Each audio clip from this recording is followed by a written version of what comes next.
Everyone, welcome to Biozone academy. आज हम लोग डिस्कस करेंगे about the fluid mosaic model of plasma membrane और क्यों प्लाज्मा मेम्ब्रेन फ्लूइड नेचर का होता है इसी के बारे में। So let's start.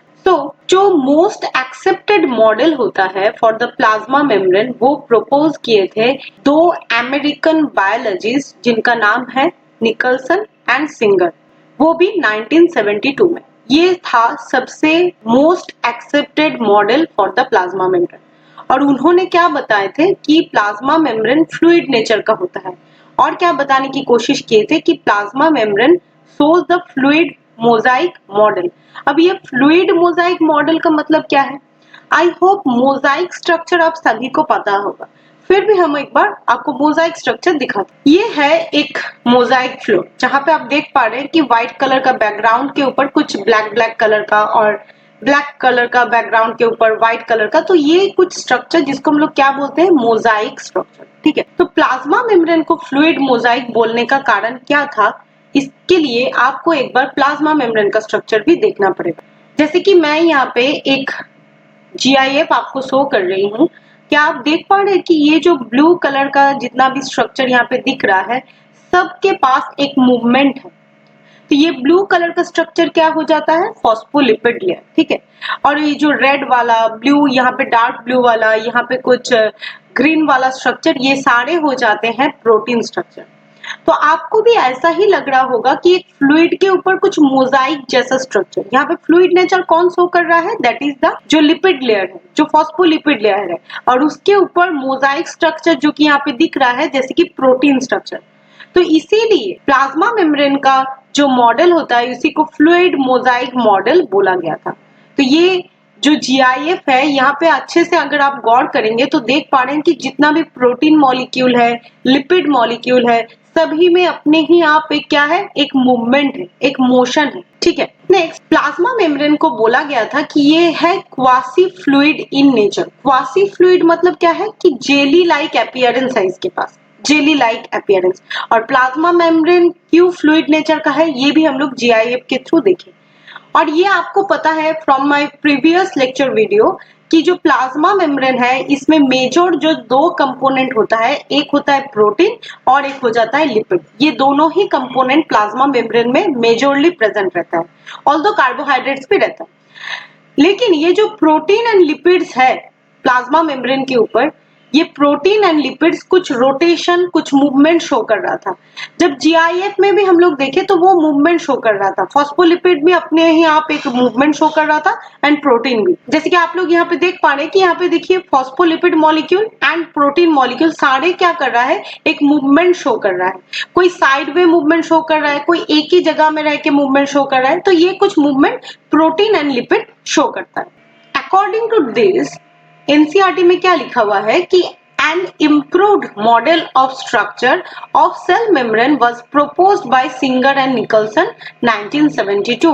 ये एक सबसे मॉडर्न, सबसे इम्प्रूव्ड मॉडल जो कि सबसे वाइडली एक्सेप्टेड भी था, जिसके बारे में क्या कौन बोले थे, that is Singer and Nicolson.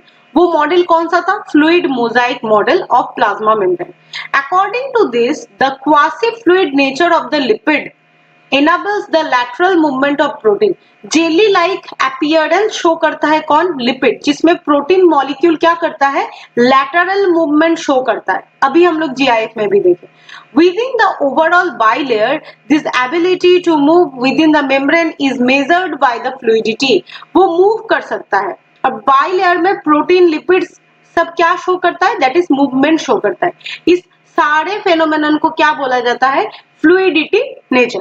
तो ये जो मूवमेंट है प्रोटीन्स एंड लिपिड्स का, जैसे कि प्रोटीन कौन कौन तरीके का मूवमेंट शो कर सकता है, एक हो जाता है लैटरल मूवमेंट। लैटरल मूवमेंट मतलब क्या होता है, साइड वे मूवमेंट शो करेगा, ऐसा साइड वे मूवमेंट।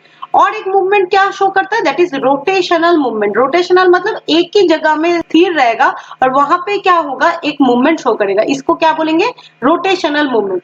ये दो तरीके का मूवमेंट शो करता है कौन, प्रोटीन। Whereas अगर आप लोग लिपिड मॉलिक्यूल को देखेंगे तो लिपिड मॉलिक्यूल कुल मिला के तीन तरीके का मूवमेंट शो करता है।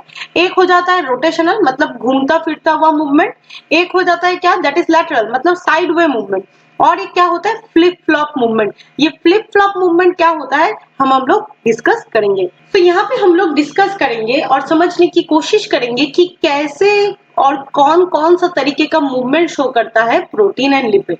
जैसे कि ये एक स्ट्रक्चर किसका है, प्लाज्मा मेम्ब्रेन का स्ट्रक्चर है। ठीक है, प्लाज्मा मेम्ब्रेन में प्रोटीन, लिपिड्स, कार्बोहाइड्रेट सारे रहते हैं। ठीक है, मोजाइक अपीयरेंस शो करता है। अब ये जो प्रोटीन है, ये प्रोटीन कौन सा तरीके का मूवमेंट शो करता है, दैट इज लैटरल। जैसे कि ये वाला पिंक कलर का जो स्ट्रक्चर आप यहाँ पे देख पा रहे हैं, ये है प्रोटीन मॉलिक्यूल। ये कौन सा मूवमेंट शो कर रहा है, लैटरल, मतलब साइड में मूवमेंट शो कर सकता है, मतलब साइड में ये मैक्सिमम जा सकता है। और यहाँ पे पिंक कलर का प्रोटीन भी आप देख पा रहे हैं, जो कि कौन सा मूवमेंट शो कर रहा है, रोटेशनल, मतलब एक ही जगह में रहेगा और उसी में क्या होगा, घूम फिरेगा। ठीक है, समझ में आया। लेकिन जो लिपिड मॉलिक्यूल रहता है इन द प्लाज्मा मेम्ब्रेन, वो तीन तरीके का क्या करता है, मूवमेंट शो करता है। ये है जो यहाँ पे हेड लाइक स्ट्रक्चर और ये ग्रीन टेल लाइक स्ट्रक्चर दिख रहा है, ये सारे है फॉस्फोलिपिड। तो ये कौन सा मूवमेंट शो कर रहा है, एक तो हो सकता है लैटरल मूवमेंट जो कि साइडवे मूवमेंट शो कर रहा है, और एक क्या हो सकता है, दैट इज रोटेशनल, मतलब एक ही जगह में रहेगा और वहां पे क्या करेगा, रोटेट करते रहेगा। तो ये हो गया रोटेशनल। और एक मूवमेंट क्या हो सकता है, that is flip flop movement, मतलब ऊपर से नीचे, नीचे से ऊपर। ये मूवमेंट में एक एक्स्ट्रा मूवमेंट जो कि लिपिड मॉलिक्यूल शो कर सकता है, जो कि प्रोटीन मॉलिक्यूल नहीं शो कर सकता है।